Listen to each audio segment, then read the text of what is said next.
43페이지 손해배상 책임과 업무부정 설정 부분 할 차례입니다. 자, 봅시다. 손해배상 책임. 오늘은 이제 여기 지도감독 부분까지 아마 나갈 거예요. 공부 좀 하고 있습니까? 공부하고 있는 중? 네. 중개사법 공부하고 있어요? 이번에 모의고사를 한번 난이도를 좀 높여낼까 지금 생각 중에 있는데 고민 중에 있습니다. 그냥 쉽게 낼까? 쉽게 낼까요? 어렵게 낼까요? 걔가 알아서 하는 게 좀 편하죠. 자, 봅시다. 지금 손해배상 책임과 업무부정 설정 의무 부분이 있습니다. 자, 일단 손해배상 요건이 있었죠. 손해배상 요건이 일단 고의 또는 과실. 그래서 중개행위를 하면서 상당히 중요한 부분이 나옵니다. 중개행위를 하면서 고의 또는 과실이다. 자, 그 중개행위, 여러분들 중개행위가 아니면 어떻게 돼? 이 법에 의한 업무부정 설정에서는 배상 안 해주죠. 그래서 일단 중개행위냐 아니냐가 상당히 중요하다. 그래서 중개행위를 하면서 고의 또는 과실로 거래 당사자에게 손해를 끼쳤을 때 이때 손해배상 요건이 있고요. 자, 그다음에 또 자기 사무실을 다른 사람의 중개의 장소로 제공해서 손해가 났을 때, 자, 자기 사무실을 다른 사람의 중개의 장소로 제공해서 손해가 났다라고 한다면 이때는 내가 직접적으로 중개행위를 안 했어도 책임진다. 이건 하나의 무과실 책임으로서 볼 수가 있는 거죠.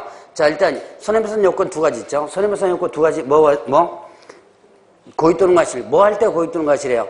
중개 행위를 하면서 고의 또는 과실. 그다음에 또 자기 사무실을 다른 사람의 중개의 장소로 제공했을 때. 자, 그러면 이때 그 외에도 어떻게 된다? 인과관계가 있어야지면 된다 그랬죠? 그래서 인과관계, 원인과 결과. 결국 누구 때문에 손해가 났어야 된다?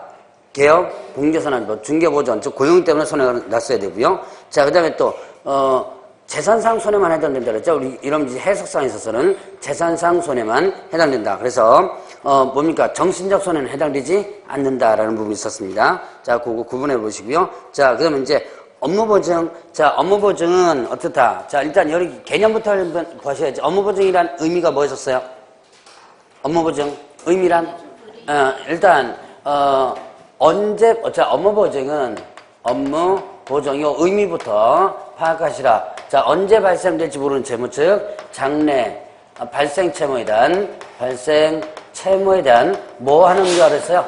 연대보증이라 그랬죠. 연대보증이다. 언제 발생될지 모르는 채무에 대한 연대보증을 서놓는 거다 그랬죠. 그래서 내가 만약에 배상 못 해주게 되면 그 연대보장기관에서 대신 배상해 주는 거다 그랬죠. 자, 그럼 업무보증은 이거는 언제까지 설정하는 거예요?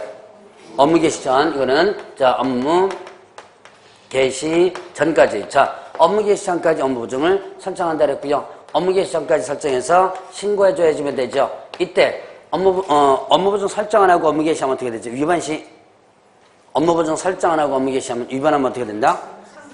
등록이 취소될 수 있다. 즉 상대 등록 취소. 자, 위반 시에는 일단은 상대 등록 취소. 상대 등록 취소는 또 어디에 해당되죠? 업무정지에 해당된다 그랬죠. 자, 그러면 이때 업무 개시 전까지 보증 설정해서 신고해야 되는데 반드시 신고한다 그러면 틀려요. 반드시자가 들어가면 틀리다. 왜 틀리다? 일단 등록 신청 시 그건 인정 등록이고요. 이쪽 저쪽 지금 짬뽕되고 있습니다 지금. 자, 그럼 이제 그건 인정 등록이고, 자, 반드시 한다. 이건 반드시가 들어가면 예외가 있다는 얘기죠. 그럼 신고 안 해도 된다는 예외가 있다는 얘기죠. 어떤 예외?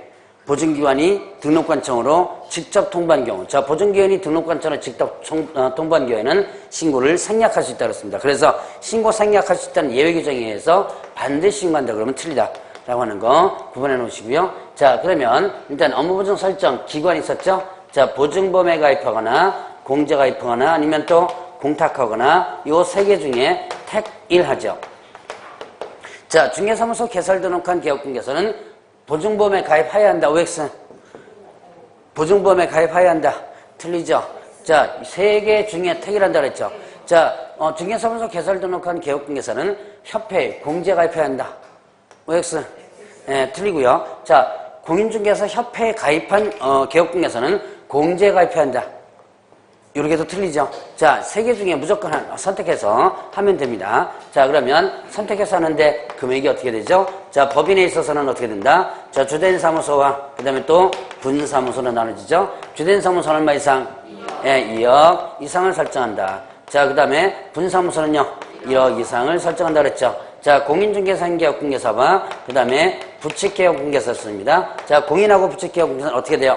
1억 이상을 설정한다 그랬죠. 자, 근데 여기에 좀 특별한 법이 있었죠. 지역농협, 지역, 농협 있었죠. 자, 지역농협 동조합은 어떻게 돼요? 네, 1천만 원 이상을 설정한다 그랬죠. 자, 지역농협 동조합은 1천만 원 이상 설정하는데, 자, 그럼 이때 이건 지역농협은 뭐였죠? 일명 뭐라 그랬어요, 여러분들? 네, 특수법인이라고 그랬죠. 다른 법률에 의해서 중개업을 할 수 있는 특수법인에 해당합니다. 자, 그러면 이런 특수법인은 자, 여기서 보니까 농협만 지금 어떻게 돼요? 1천만 원 이상이죠? 그럼 특수법인 나머지 뭐 있었어요? 나머지 자, 예, 지역산림조합, 그 다음에 또 산업단지관리기관, 그 다음에 뭐 있어? 자산관리공사 있었죠? 자, 그럼 얘네들은요, 업무보증 설정 해야 된다, 안 해도 된다?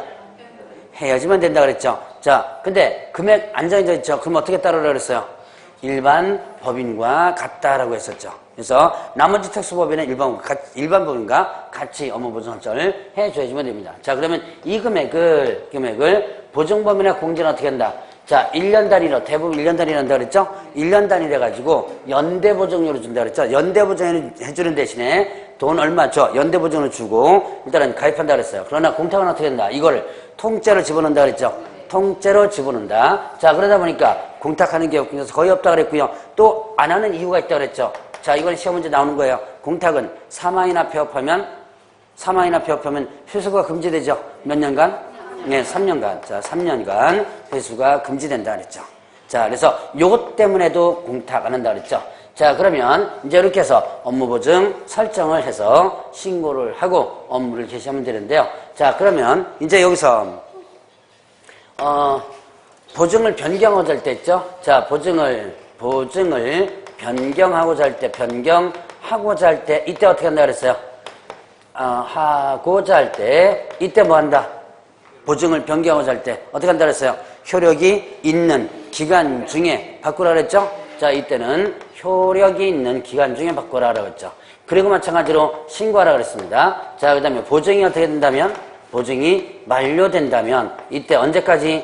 만료일까지. 다시 설정하라 그랬죠? 다시 설정해서 신고하라 그랬습니다. 이것도 마찬가지로 신고하라. 그래서 보증이 만료되면 만료일까지 다시 설정해서 신고한다. 라고 했었죠. 이때 두 가지. 자, 신고와, 요것도 신고죠. 이때도 마찬가지 신고 안 해도 됩니다. 반드시 신고해야 한다. 그럼 틀려요. 자, 아까 똑같이 어떻게 돼요? 보증기관이 등록관청으로 직접 통보한 경우는 신고를 어떻게 한다? 생략할 수 있다 그랬죠. 자, 그래서 이렇게 두 가지 여러분들 구분해보고, 자, 그 다음에 이제 중개가 완성되면, 자, 중개가 완성되면, 자, 중개 완성이란 뭐라 그랬어요? 중개 완성. 자, 저번 주에 거래 완성과 중개 완성 구분해봤죠? 자, 거래 완성이란 거래가 끝난 시점이라고 그랬죠. 자, 지금쯤 이제 그 두 가지 개념은 구분해놓고 넘어가야 돼요. 중개 완성이란 다시 중개완성이란 중개가 끝난 시점이죠. 중개가 끝난 시점이다. 그럼 중개가 끝난 시점은 어떻게 하는 거? 계약이 체결되는 시점이죠. 자, 계약 체결되는 시점이고, 자, 저번 주에 배웠던 거래 완성이라는 걸 썼어요. 네, 잔금 지불 시점 이렇게 되죠. 자, 중개가 완성되면 거래 당사자 쌍방에게 뭐 하라 그랬어요? 쌍방에게 보증에 대해서 설명하라 그랬죠.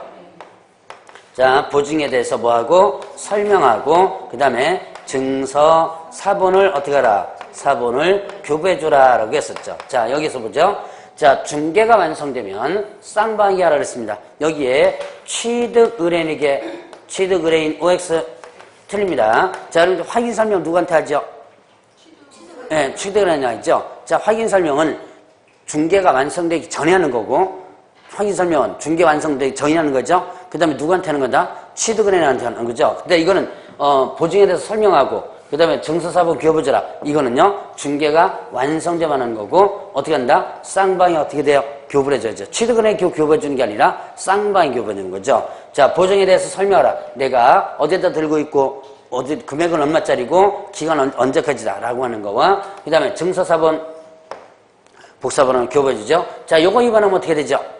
요거 위반하면 100만 원 이하의 어떻게 된다? 과태료가 되죠. 자, 그럼 이제 여기서 또 연관되는 건 뭐죠? 중개가 완성되면. 자, 한번 보겠습니다. 자, 중개 완성시. 자, 요거는 이제 여러분들, 요약식 교재는 없는 거예요. 이제 지금까지 배웠던 거 한번 섞어서 보겠습니다. 중개가 완성되면, 자, 의뢰인 쌍방에게 뭐 한다? 교부해야 될 서면들이 있죠. 교부 서면. 자, 한번 볼까요? 자, 중개가 완성되면 거래계약이 체결되죠. 거래계약 체결되면 쌍방에게 교부해줄 서면이 있어요. 뭐 있죠? 네, 거래계약서. 네, 자, 거래계약서 당연히 교부해줘야죠. 그 다음에 또 네, 확인설명서, 확인설명서 이거 교부해줘야죠. 자, 그 다음에 또 네, 보증 설정 서류 4번 이렇게 됐죠. 자, 요 세 가지를 교부준다라고 했습니다. 자, 여러분들이 다른 거 교부할 필요 없어요. 여러분들이 계약 다 체결되죠. 그러면 계약서에다가 그 뒤에 뭐가 첨부돼요? 확인 설명서가 첨부되죠. 그 뒤에 뭐냐면 보증 설정 서류 4번이 복사본이 첨부됩니다. 이렇게 딱 세 개가 되면 돼요. 자, 그러면 거래계약서 교부 안 해줬습니다. 자, 교부를 안 해줬을 때 문제를 보죠. 자, 1대 교부 안 했습니다. 거래계약서 교부 안 하면 어떻게 된다? 업무 정지였죠? 자, 업무 정지였죠. 업무 정지했습니다. 자, 그러면 확인 설명서 교부 안 해주면요? 예, 그것도 업무 정지했죠. 보증 설정 4번 교부 안 해주면요? 상대돈은 취소. 보증 설정 서류 교부 안 해주면? 지금 여기서 금방 봤었죠? 자, 요건 어떻게 된다? 100만 원이에요, 같아요. 자, 요거 시험 문제 비교해서 나올 수도 있습니다. 자, 다시 한번. 거래계약서하고 확인설명서 교부 안 해주면 어떻게 된다? 업무 정지. 서식과 관련된 부분이 위반하면 일단 업무 정지예요. 그런데 보증설정서 4번 요거 교부 안 해주면 어떻게 된다? 100만 원이야 같으래요. 자, 그래서 이렇게 세 가지 비교를 해서 한번 보시고. 자, 그러면 이제 이렇게 해가지고 이제 설명까지 했습니다. 자, 이제 손해배상 청구 들어가는 거였죠? 자, 손해배상 청구하는 부분이 있었습니다. 자, 손해배상 청구 일단은 누가 의뢰인이 누구에게 직접 하는 거예요? 네, 의뢰인이 누구에게 직접 하는 거? 보증기관에 직접 하죠. 자, 의뢰인이 보증기관에 직접 손해배상 청구하러 갑니다. 손해배상 청구하러 가는데 문제는 자, 이 의뢰인이 뭘 들고 가야 돼요? 예, 자, 보증설정 4번 이거 들고 가나요? 자, 이건 왜 교부해 주죠? 여기 들고 가라고 교부해 주는 거? 아닙니다. 이거 왜 교부해줘야 이거는요? 예. 자, 이거는 내가 여기다가 들고 있으니까 혹시 손해나면 이쪽에 가서 받아라라고 하는 거죠. 그렇게 해서 교부해주는 거예요. 자, 그러면 이 의뢰인이 보증하러 갈 때, 자, 요거 들고 가는 거 아닙니다. 요거 시험 문제 나올 수도 있어요. 예, 여러분들이 뭐 론 부분, 이것도 시험 문제 나올 수 있구나라고 일단 생각하시고, 요거는 교부해주는 서면, 들고 가는 서면 아니다. 들고 가는 서면으로 뭐가 있다? 손해가 났다는 증명서 들고 가라 그랬죠? 손해가 났다는 증명서 뭐 있었어요? 개업공개사와 의뢰인 간에 손해배상 합의서 있었죠? 합의서. 그 다음에 또, 예, 합의 잘 안 해주죠? 그럼 어떻게 된다? 판결문 있고요. 그 다음에 화해조서, 조정조서, 이런 것들이 있다고 했어요. 자, 이런 것들을 의뢰인이 보증기관에 제출하면 됩니다. 제출하는데, 제출하면 어떻게 된다? 보증기관에서 이제 손해배상을 해주죠. 자, 이제 손해배상을 해주는 부분에서 아까 여러분이 강조했던 거, 자, 중개 행위냐 아니냐가 상당히 중요하다고 그랬죠. 자, 이 사안이 중개 행위라면 어떻게 돼요? 배상을 해주는데 중개행위가 아니라면 배상을 안 해주죠. 자, 그 다음에 또 하나, 자, 이제 금액이 있습니다.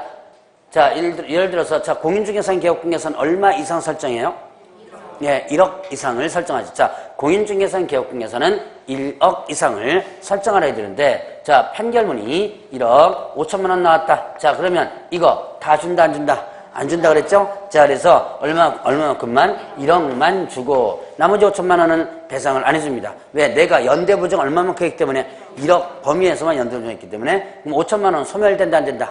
소멸되지 않는다 그랬죠? 소멸되지 않고, 개업공개사가 직접 다시 책임을 져야 되는 건데 현실적으로는 못 받는다 그랬죠. 어쨌든 법적으로는 소멸되지 않는다 그랬습니다. 자, 그러면 이제 이렇게 보증보험이나 공제는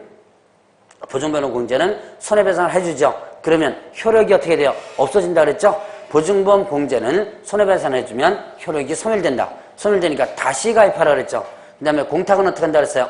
공탁은 부족한 금액을 보전하라. 자, 예를 들어서 1억 공탁하고 있는데 5천만 원 뺐다. 그럼 얼마 남았어요? 5천만 원이 남죠? 그러니까 이때는 부족한 금액을 뭐 하나? 보전하라 이렇게 됐죠. 자, 그래서 여기 구분을 보면 자, 보증보험이나 보증보험이나 아니면 또 공제는요. 어떻게 하라? 다시 가입하라 그랬죠. 자, 보증보험이나 공제는 다시 가입해야 되고요. 그 다음에 공탁은 어떻게 된다? 공탁은 부족한 금액을 뭐 한다? 보전한다 그랬죠. 보전한다. 자, 요거는 언제까지 하는 거예요? 네, 15일. 자, 날짜 기억해 놓으셔야 돼요. 자, 보증보험 공제는 어떻게 하고요? 다시 가입하고 공탁은 부족한 보전입니다. 며칠 이내? 15일 이내. 15일 이내. 자, 보시죠. 여기에서 보면 보증보험 공제, 여기서 이제 조심해야 될 거. 보증보험 공제는 다시 가입해요.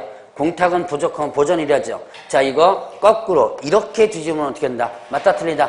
틀리다. 자, 시험 문제 나오면요. 이게 상당히 헷갈려 버립니다. 자, 다시 한번. 보증보험 공제는 뭐하고? 부족한 금액 보전이고, 공탁은 어떻다? 다시 가입이다. 라고 하는 거 구분해 놓고요. 자, 이거 공탁 다시 가입. 자, 이렇게 되면 언뜻 보면 맞는 것 같아요. 근데 이것도 틀리죠? 이렇게도 틀리다. 자, 이런 것들 부분에서 조심해서 체크를 해주시고. 자, 그러면 이제 업무보증 설정은 이 정도까지 일단 보면 되는데, 자, 여러분들 교재에 보면 44페이지에 손해배상의 소멸시효 있죠? 소멸시효. 그 보면, 자, 민법 규정에 따른다 그랬습니다. 자, 그래서 여러분들 이제 그 의뢰인이 개업공개사에게 손해배상 청구를 하러 가죠? 그럼 언제까지 하면 되느냐 하는 부분이에요. 그럼 민법에서는 어떻게 된다 그랬어요? 불법행위가 있었던 날로부터는 10년, 그 불법행위를 안 날로부터는 3년. 이거 있죠? 자, 이게 그대로 여러분들이 의뢰인이 개업공개사에게 손해 청구하는 한 시효다라고 볼 수가 있습니다. 자, 그러면 이제 44페이지 보면 계약금 등의 반환 채무 이행 보장하는 부분이 있어요. 자, 그럼 이제 이 계약금 등의 반환 채무 이행 보장, 이거는 뭐다? 계약금 등에 대한 예치와 관련된 부분이었죠? 자, 일단 그 제목에 보면 계약금 등이라고 그랬습니다. 계약금 등은 뭘 얘기한다 그랬죠? 계약금 등 하면 계약금뿐만 아니라 뭐까지? 중도금과 그 다음에 잔금. 자, 중도금, 계약금뿐만 아니라 중도금, 잔금까지를 뭐라 한다? 계약금 등이라고 그랬고요. 자, 그 다음에 그 제목에 계약금 등이 반환 채무 이행 보장이죠. 반환을 보장하는 거죠. 돌려주는 것을 보장한다라는 부분이었죠. 이거는 누구를 위한 규정이라고 그랬어요? 누구를 위한 규정이다? 자, 권리 이전 의뢰인, 권리 취득 의뢰인, 권리 이전 의뢰인, 이 아니라 취득 의뢰인을 위한 규정이라고 그랬죠. 자, 이 제도는 권리를 취득하고자 하는 의뢰인에게 위한 제도다 그랬습니다. 쌍방을 위한 제도도 아니고요. 자, 이건 제가 아마 제도의 취지 두 번이나 설명드렸습니다. 그래서 이거는 이 취득 의뢰인이 돈을 쳤다가 나중에 돌려받지 못할 상황을 대비해 가지고 나오는 것이 바로 이런 계약금등의 예치 제도다라고 했었죠. 자, 그리고 예치를 권고하여야 한다 그랬나요? 할 수 있다 그랬나요? 할 수 있다 그랬죠. 자, 개업공개사는 거래 안전을 보장하기 위해서 자, 거래의 안전을 보장하기 위해서 그랬습니다. 목적, 계약금 등 예치와 관련된 목적이 뭐다? 거래의 안전을 보장하기 부분이다 그랬죠. 자, 예치되도록 거래 당사자에게 권고하여야 한다가 아니고 할 수 있다 그랬죠. 권고할 수 있다라고 했었습니다. 자, 그러면 의무다, 의무 아니다? 의무 아니다 라고 했었죠.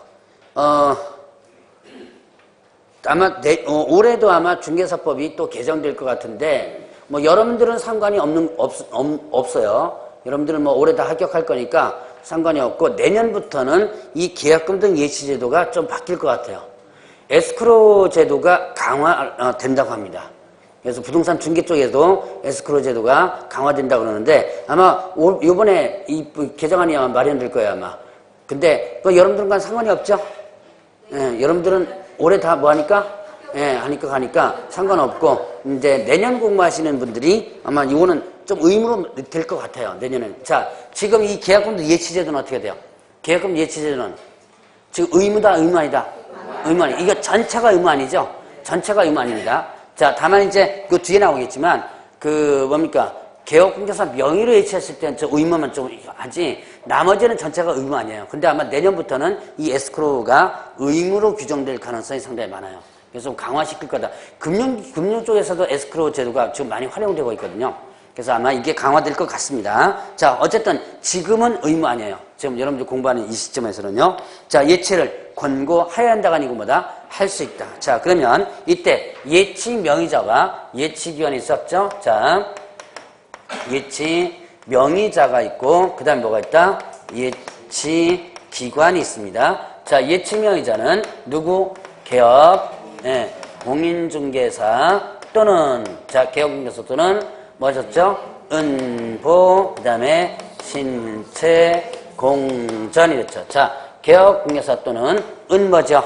은행, 보험회사, 신탁회사, 채신간서, 공제사업자죠. 그 다음에 전문회사. 자, 다시 한번. 예치명의자는 개업공개사 명의로 예치할 수도 있죠. 개업공개사 명의로 예치할 수도 있고, 자, 은행, 보험, 신탁, 재신, 공제, 전문회사 명의로 예치할 수 있다 그랬습니다. 자, 그러면 이때 이제 요거는 예금주명이라고 그랬죠. 예금주명이고요. 여기에는 공탁이 있나요, 없나요? 자, 공탁이란 없죠. 자, 요거는 시험 문제 한번 여기서 한번 나왔었습니다. 자, 다시 한번 자, 개업공개사 명의로 근데 은행, 보험, 신탁, 채신, 공제, 전문회사입니다. 자, 일단 수업 시간에 자꾸 한번 되뇌어가지고 한번 집어넣으라 그랬죠. 어차피 제가 이제 여러분들 공부 어떻게 하라 그랬어요? 중개사법. 네, 수업 시간에만 하라 그랬나요? 5월달부터는 예습하고 수업 듣고 그 다음에 또 복습하라 그랬죠. 그러면 일단은 중개사법은 5, 6월달 공부는 그거만 해도 충분해요. 자, 근데 그때 수업 시간에 좀 집중해서 이런 것들을 한 번씩 머릿속에 되뇌어보라 그랬습니다. 자, 근데 이렇게 여기다가 예금주 명의가 이거고, 자, 예치기관이 있었죠? 예치는 금융기관, 그 다음에 또 신탁회사, 그리고 공제사업자 이렇게 됐죠. 자, 이때 금융기관과 은행 이렇게 보죠. 자, 여기는 금융기관 하면 포괄적이죠? 금융기관. 자, 그러면 은행도 당연히 어떻게 돼요? 금융기관에 해당이 되죠. 자, 그 다음에 또 보험회사 금융기관 해당 되죠. 자, 보험회사도 금융기관이에요. 자, 신탁회사 금융기관. 신탁회사가 금융 업무를 담당하는 분이란 금융기관입니다. 근데 굳이 따질 필요 없이 어떻게 돼? 신탁회사는 이 밑으로 내려와 있죠.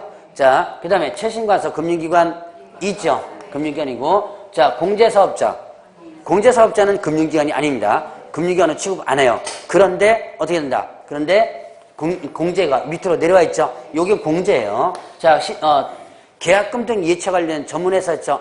요게 바로 뭐냐면 에스크로우라는 부분입니다. 계약금 등 예치 관련된 전문회사. 요거는 자, 금융기관 해당 안 되죠. 자, 그래서 잘 보세요. 개업 공인중개사 명의로 예치도 되고요. 은행, 보험, 신탁, 채신, 공제까지는 자, 은행, 보험, 신탁, 채신, 공제까지는 예치 명의자면서 뭐가 되는 거예요? 예치 기관이 되는 거예요. 그런데 자, 당연히 개업공개사는 뭐 기관이 아니죠. 개인이니까. 자, 얘 명의로 자기에다가 근거에다가 넣어놓을 수는 없잖아요. 그래서 일단은 얘는 예치 명의자만 되는 거고, 그 다음에 또 자, 조심할 것. 계약금지 예치와 관련된 전문회사 있죠. 이 전문회사는 예치 뭐는 된다? 명의자는 되죠. 그러나 뭐는 안 된다? 예치 기관은 되지 않는다. 자, 이제 은행, 보험, 신탁, 채신, 공제까지는 모두 예치 명의면서 예치 기관이 되는 거예요. 그래서 이 금융기관이 포괄적이다. 그러니까 이 해석상으로 보면 이 금융기관은 금융실명제법. 여러분 금융실명제법 아시죠? 본명으로다가 통장 만들어야 된다는 게 금융실명제죠. 그래서 자, 금융실명제법이 적용되는 모든 금융기관을 얘기한다라고 해석할 수 있습니다. 그러니까 요까지가 모두 다 해당된다라고 여러분들이 보시면 되고요. 자, 여기 보니까 예치기관에 자, 금융, 신탁, 공제. 요 공은 뭐예요? 공은 뭐죠? 공제죠. 자, 여기에 공탁이 있나요, 없나요? 자, 예치 명의자의 공탁 없죠? 요건 이미 한번 시험 문제 나왔었습니다. 자, 그러니까 이제는 요것도 나올 수도 있지만 자, 이제 안 나온 여기서도 나올 수 있습니다. 자, 그래서 예치 기관에 뭐가 없다? 공탁이 없다라고 하는 거 구분해는 없고요. 자, 그러면 이제 예치 기간이 있었죠. 자, 예치 기간이 있었습니다. 예치 기간은 원칙과 예외가 있었죠. 원칙은 뭐였었어요? 원칙은 거래계약의 이행이 완료될 때까지. 자, 거래계약의 이행이 완료될 때까지가 언제까지예요? 거래계약의 이행이 완료될 때까지? 네, 잔금지불일 있죠? 잔금지불일. 자, 거래계약의 이행이 완료될 때까지. 즉, 잔금지불입니다. 그래서 잔금지불까지가 자, 원칙적 예치기간이고, 자, 그 다음에 예외가 있었죠? 예외가 있었습니다. 예외는 어떻게 된다? 예외는 일단, 자, 중도에도 어떻게 한다? 중도에도 수령할 수 있다 그랬죠? 중도에 수령할 수 있다. 중도에 수령할 수 있는데, 이때 뭘 발급받아가지고? 보증서를 발급받아가지고, 누구한테 교부하고? 예치 명의자한테. 자, 예치 명의자한테 교부한다 그랬죠? 자, 중도에 수령할 수 있는데, 이때 보증서를 발급받아서 예치 명의자한테 교부한다. 그리고, 중도에 수령할 수 있다 그랬어. 이때 보증서 발급기관이 어디였죠? 금융기관과, 그 다음에 또, 예, 보증보험회사 했죠? 보증보험회사. 자, 금융기관과 보증보험회사 이렇게 됐어요. 자, 그러면 이때 예치명의자한테 교부한다 그랬습니다. 이거는 누구를 보호하기 위한 규정? 누구를 보호하기 위한 규정? 예치 명의자를 보호하기 위한 규정이라고 그랬죠? 자, 그래서 중도 수령 시에 보증서를 발급받아서 자, 여기 예치 명의자한테 교부한다. 얘를 보호하기 위한 규정이었고요. 자, 이때 거래 당사자에게 교부한다. OX 자, 중도 수령 시 보증서를 발급받아서 거래 당사자에 교부한다. 틀리죠? 뭐, 매도인, 매수인에 교부한다. 틀립니다. 자, 특히 매수인에 교부한다. 이런 거 틀려요. 자, 그래서 일단 거래 당사자에게 교부한다. 이것도 틀리고요. 자, 그 다음에 또 개업공개사에게, 공인중개사에게 교부한다. OX, 공인중개사에게 교부한다. 예, 이것도 틀리죠. 자, 이것도 하나 틀리다라고 했었습니다. 자, 그러면 개업공개사가 예치 명의자면 좀 틀려지겠죠?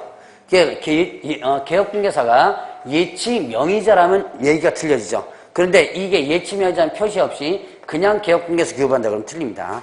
자, 그래서 그런 것들 여러분들이 조심하시라 그랬죠. 자, 그 다음에 또 이제 여기에 이제 예치 기간이고, 예치 명의자가 누구였었어요? 개업공개사 또는, 자, 은보신체공전인데, 자, 이때 개업공개사, 공인중개사 명의로 예치하죠. 그럼 의무 4가지가 있었죠? 자, 일단 개업공개사 명의로 예치한다. 의무 4가지 뭐 있었어요? 자, 일단 약정하라 그랬죠. 인출 동의 방법, 실비, 거래 안전에서 봐라. 약정하라 그랬고요. 자, 그 다음에 또 두 번째는요. 자, 예치금을 어떻게 알았어요? 통장 따로 만들라는 얘기 있었죠? 예치금 분리하라 그랬죠? 자기 소유침과 뭐하라? 분리하라는 내용이 있었죠? 자, 그 다음에 또 세 번째는요. 거래당사자 동의 없이는 인출해서는 안 된다라고 했죠? 자, 거래당사자 동의 없이는 인출해서는 안 된다. 이것이 바로, 개업공사 하는 명의를 했대 의무. 마지막으로요. 얼마만큼? 예치 금액만큼 보증 설정해서 증서사본 교부조라고 했죠. 자, 다시 한번 4가지 의무 있었죠? 4가지 뭐. 자, 일단 개업공개사 명의로 예치하면 4가지 의무가 있다. 일단 첫 번째가 뭐였죠? 네, 약정하라. 뭐 약정하라 그랬어? 인출, 동의방법, 실비, 거래 안전에서 약정하라 그랬고, 그 다음에 거래 당사자 동의 없이는 인출해서는 안 된다 그랬죠. 자, 그 다음에 세 번째는요. 예, 분리하라. 자기 소유층과 분리하라. 그 다음에 네 번째는 예, 보증 설정하라 그랬죠. 얼마만큼? 자, 계약 금액 틀립니다. 얼마만큼? 예치 금액. 얼마만큼 예치하는지 모르죠? 자, 그래서 예치 금액만큼 보증 설정해서 그 증서사본 교부해주라라고 했습니다. 자, 예치 금액에 해당하는 금액을 이렇게 했어요. 그러니까 예를 들어서, 자, 계약 금액을 이렇게 하면 틀립니다. 자, 그 다음에, 보증 설정하라는데요. 그 보증 설정 기관이 보증보험 공제가입번호 공탁하여야 하며 이렇게 됐죠. 자, 그러면, 자, 지금 여기서 보니까 다시 한번 보죠. 예치 명의자 공탁 들어갔어요? 안 들어갔어요? 안 들어갔죠? 예치 기관에 공탁? 안 들어갔죠? 자, 그런데, 자, 뭡니까?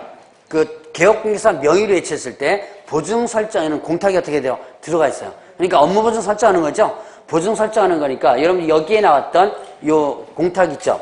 뭡니까? 보증보험이나 공제나 공탁. 요게, 보증보험, 공제, 공탁, 요 업무 보증 설정하는 요 기관이, 결국은 뭐와 똑같다?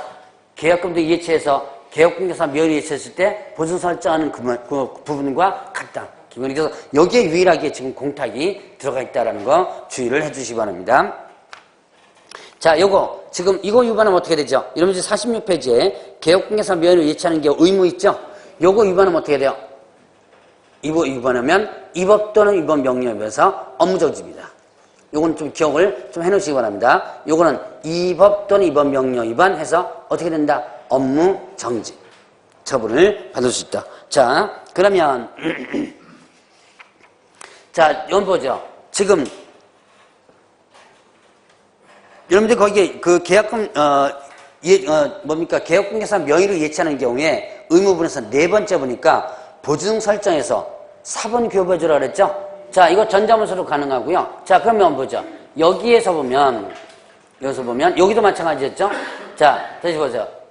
뭡니까? 손해배상과 관련해서 중개 완성되면 쌍방에게 보증 설명해주고 4번 교부해주라 했죠? 요것도 이제 전자문서로 가능합니다. 요것도 전자문서로 가능하고 계약금도 예치와 관련된 부분에서도 전자문서로 가능해요. 자, 그럼 이제 요거를 위반했을 때 볼까요?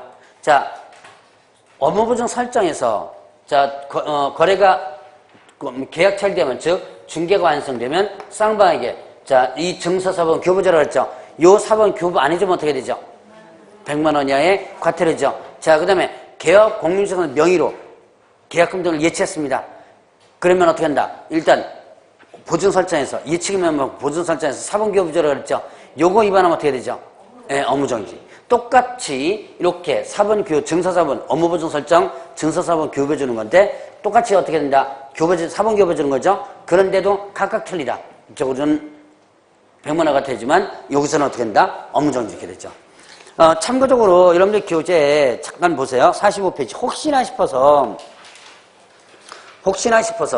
한번 에스크로에 대한 부분을 한번 올려놨습니다. 혹시 부동산 학교에서 배우셨나요?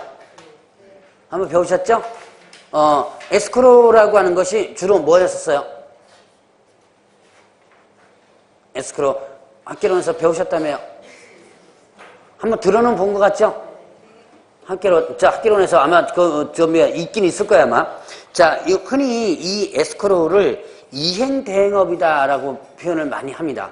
이행대행업이라고 표현하는데요. 자, 이제 여러 가지, 금융이나 여러 부분에서 에스크로가 나오는데, 이 부동산 쪽에서 이제 에스크로가 있죠. 그래서 매매계약 체결 후에 권원의 이전과, 그 다음에 대금 지불, 그럼 이런 부분을 에스크로 회사가 어떻게 돼요? 대신해주는 형태. 그래서 이건 금방 뭐라 그랬죠?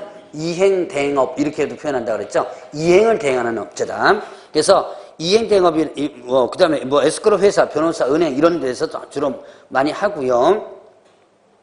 자, 그 다음에 또 에스크로업은 자, 대금의 회수라든가, 그 다음에 소유권 이전, 업무 대행, 이것뿐만 아니라 세금, 금융, 보험, 임료, 이런 청산도 대행하는 업체들이 있던 에스크로업입니다. 자, 그러면 거기에 보니까 지금 필요성 있죠? 자, 이 에스크로의 필요성, 부동산 거래 안전을 강화한다. 부동산 거래 안전을 지금 강화하고, 거래사고를 방지한다는 얘기죠? 그 다음에 거래의 투명성을 제고한다. 그 다음에 상거래 질서를 일단 확립하는 그런 부분도 있더라라는 부분이에요. 그래서 이거 지금 참고적으로만 일단 보시고 넘어가시고요. 요번 지금 국토교통부에서 에스크로 부분을 강화한다는 부분이 나오고 그 뉴스가 나오고 그러는데 혹시나 싶어서 한번 올려놔 봤어요. 에스크로 부분이 한때는 부동산 학교에서 몇 번 문제가 나왔었어요. 근데 요즘은 거의 안 나오는 것 같은데 어쨌든 학개론에서 좀 많이 나왔던 부분이기도 합니다. 자, 참고적으로 알아두시고 자, 이제 넘어갑니다. 46페이지로 넘어가요. 여기에 보니까 개혁공개사 등의 교육. 자, 개혁공개사 등의 교육하면 자, 여러분들이 교육하면 이렇게 교육 네 가지가 있었죠. 자, 뭐 있었죠? 네, 실무교육 있었고요. 네, 연수교육 있었고요. 네, 직무교육 있었고요. 네, 거래사고 예방교육 있었죠. 자, 그래서 교육은 이렇게 네 가지로 구분하는데 이 교육에 대한 비교를 여러분들이 좀 잘 보셔야 돼요. 자, 그래서 각각의 제도의 차이점이라든가 이런 것들을 비교하면서 공부를 좀 해주시는 것이 좋습니다. 자, 그럼 일단 보죠. 자, 실무교육 있었죠. 가장 먼저 이제 실무교육 있었습니다. 자, 실무교육에 있어서의 실시권자가 누구였죠? 실시권자가 누구다? 예, 시도지사였죠. 자, 실무교육 실시권자는 시도지사입니다. 자, 이거는 시도지사가 실시권자다. 자, 실무교육에 대상이 있었죠. 대상은 어떻게 돼요? 들어오고자 하는 사람이죠. 들어오고자 하는 사람 누구였죠? 자, 대상을 보면 자, 이놈들이 교재에 있으니까 들어오고자 하는 사람 뭐예요? 중개사무소 개설 등록하고자 하는 자. 자, 등록 신청을 하고자 하는 자. 그다음에 사원 또는 임원이 되고자 하는 자. 그다음에 분사무소 책임자가 되고자 하는 자. 들어오고자 할 때죠. 소속 중개사가 되고자 하는 자. 자, 이 사람들이 뭘 받는다? 실무 교육을 받는다 그랬죠. 자, 그래서 들어오고자 할 때 몇 년 이내 받아요? 예, 1년 이내. 1년 이내인데 들어와서 1년 이내가 아니고 들어오기 전 1년 이내죠. 자, 등록 신청할 때는 어떻게 돼요? 등록 신청일 전 1년 이내. 자, 그다음에 또 뭐 사원이면 또 이제 중간에 들어올 때는 어떻게 돼요? 자, 고용신고라든가 자, 소속공개사까지 다 고용신고일로부터 1년 이내 이렇게 되죠. 자, 그다음 전 1년 이내, 공용신고일 전 1년 이내고 분사무소 책임자, 분사무소는요. 분사무소 설치 신고일 전 1년이 이렇게 되죠. 그래서 전 1년이라는 것을 구분을 해 놓으시고요. 자, 그러면 이제 이렇게 1년 이내 실무 교육을 받아야 된다라고 했습니다. 자, 그러면 실무 교육의 내용이 뭐였죠? 자, 실무 교육 내용 뭐로 돼 있어요?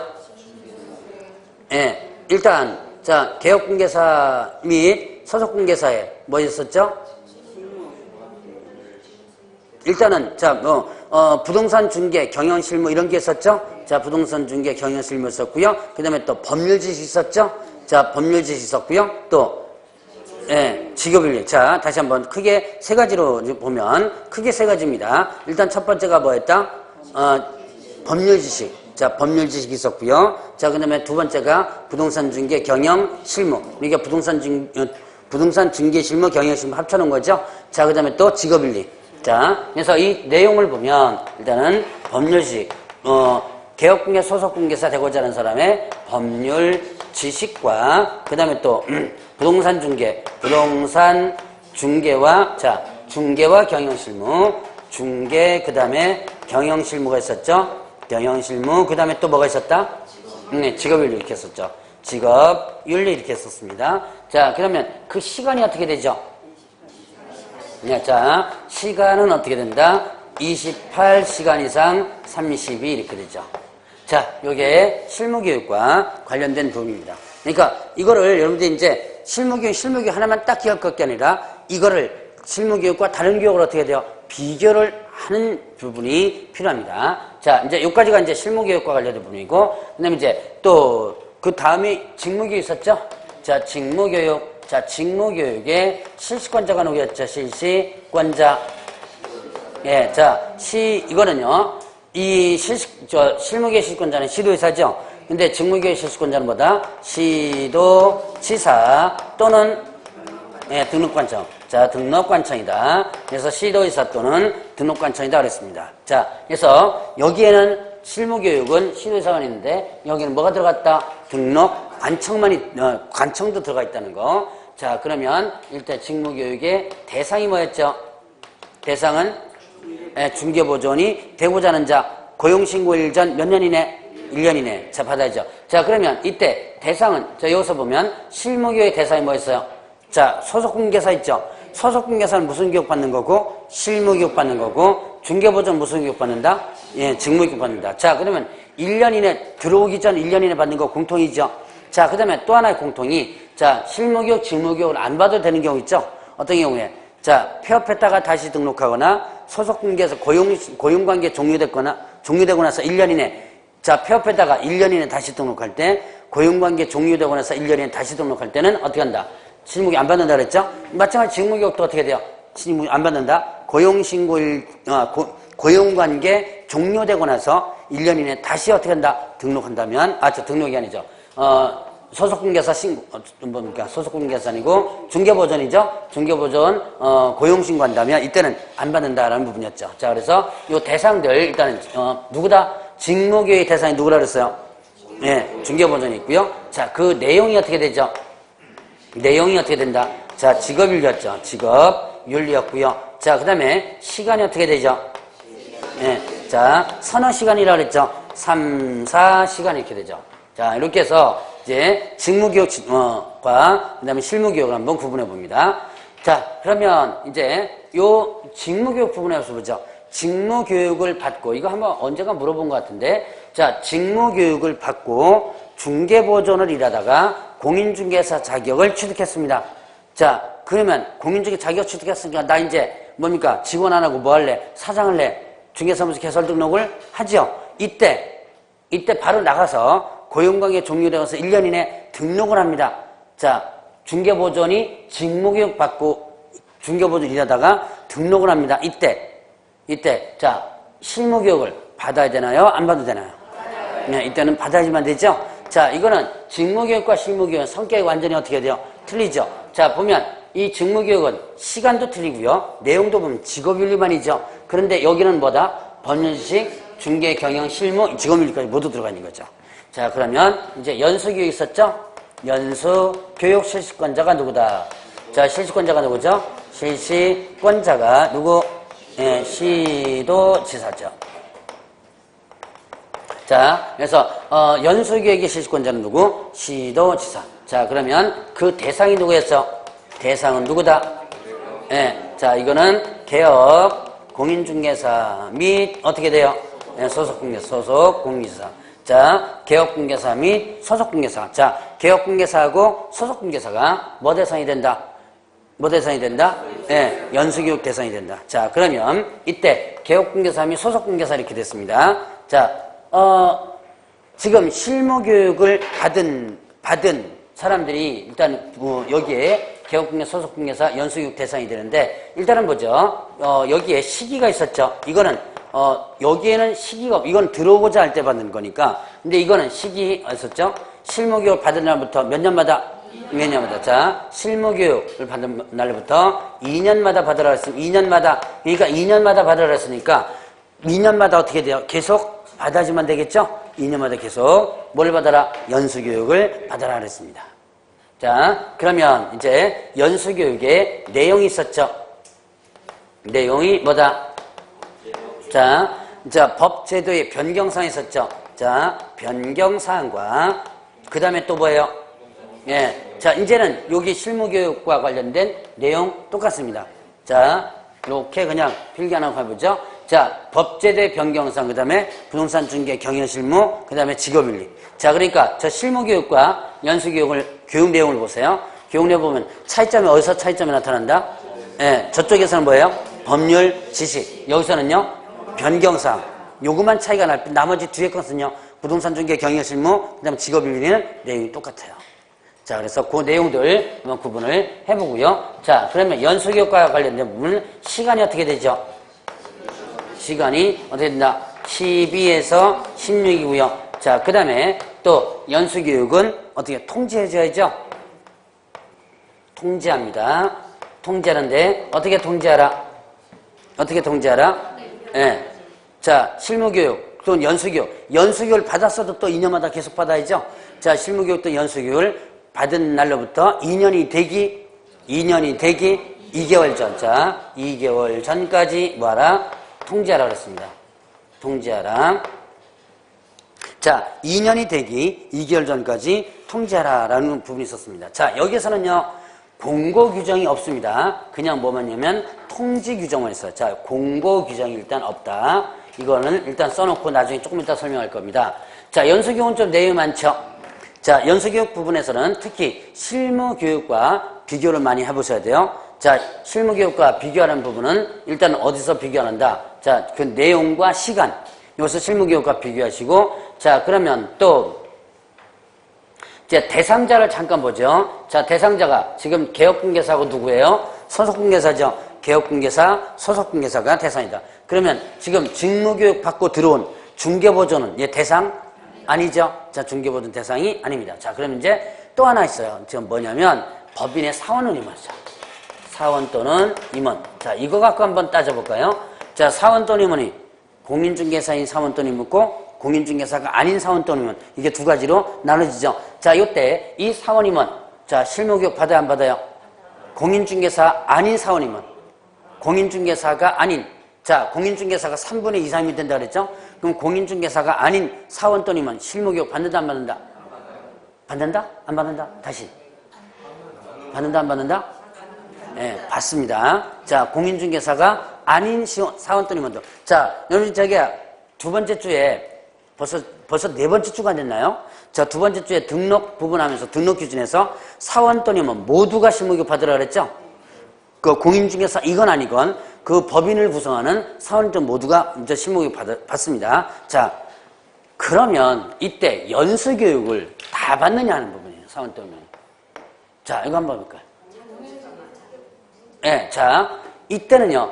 자, 실무교육은 사원 또는 구성원 다 받아야지만 됩니다. 사원 또는 임원이라면 다 받았는데 연수교육은 사원 또는 모두 받는 게 틀려요. 자, 연수교육은 일단 자 누구누구라 그랬어요? 개업, 공개사 및 소속. 여기에 만약에 법인의 사원, 임원을 포함한다 이랬으면 다 받아야 돼요. 그런데 그냥 명칭상 뭐라고 돼 있어요? 개업 공개사하고 소속 공개사죠. 그러니까 자, 이 사원 임원 중에서 공인중개사인 사원 임원을 뭘로 표현해요? 소속 공인중개사 표현하죠? 자, 공인중개사인 사원 임원을 어디다 집어넣었다? 소속 공개사 개념을 집어넣었죠. 그러면 공인중개사인 사원 임원은 연수교육 받죠. 그럼 공인중개사가 아닌 사원 임원은 예, 연수교육 받지 않는다. 이렇게 구분을 하면 됩니다. 자, 그래서 여기까지 해서 연수교육과 관련된 부분을 한번 비교해봤고, 자, 또 교육 하나 더 있죠. 뭐 있었어요? 거래사고. 거래사고 예방교육이 있었죠. 예방교육이 있었습니다. 자, 거래사고 예방교육. 거래사고 예방교육과 관련된 부분. 이거는 실시권자가 누구였죠? 실시권자가 누구다? 국토교통부 장관, 그 다음에 또, 예, 시도지사, 그 다음에 또, 예, 등록관청이죠. 등록관청.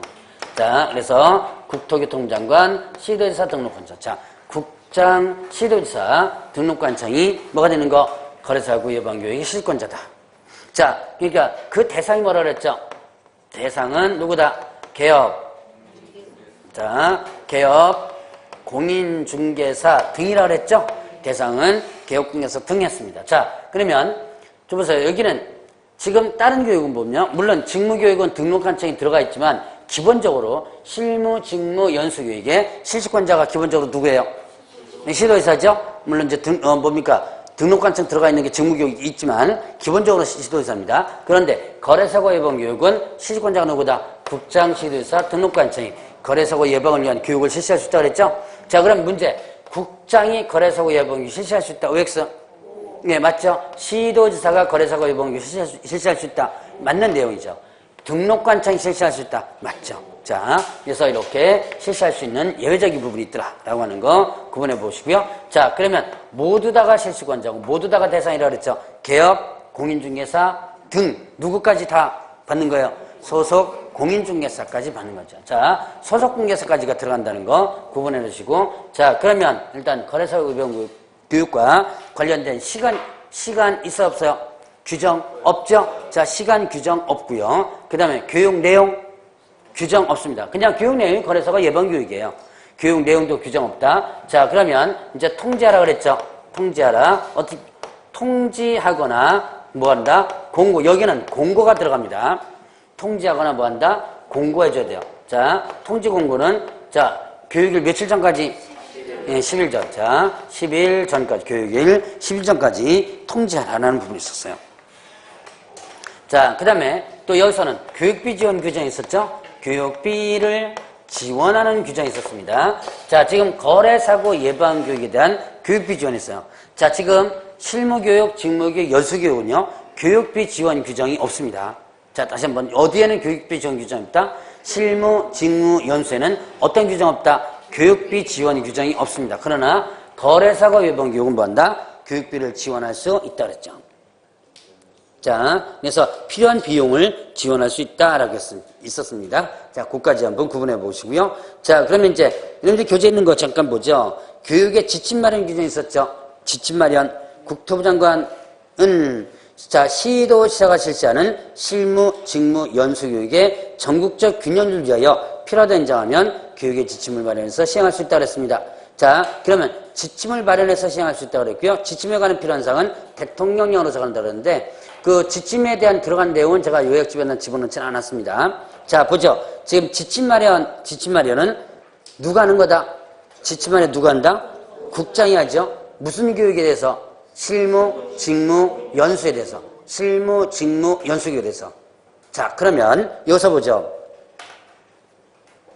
거래사고 예방교육에 대한 지침 마련 규정 없죠. 자, 거래사고 예방교육 지침 마련 규정이 아예 없습니다. 자, 그거 여러분들 조심하시고요. 자, 그 다음에 이제 교육의 위탁 규정 있죠.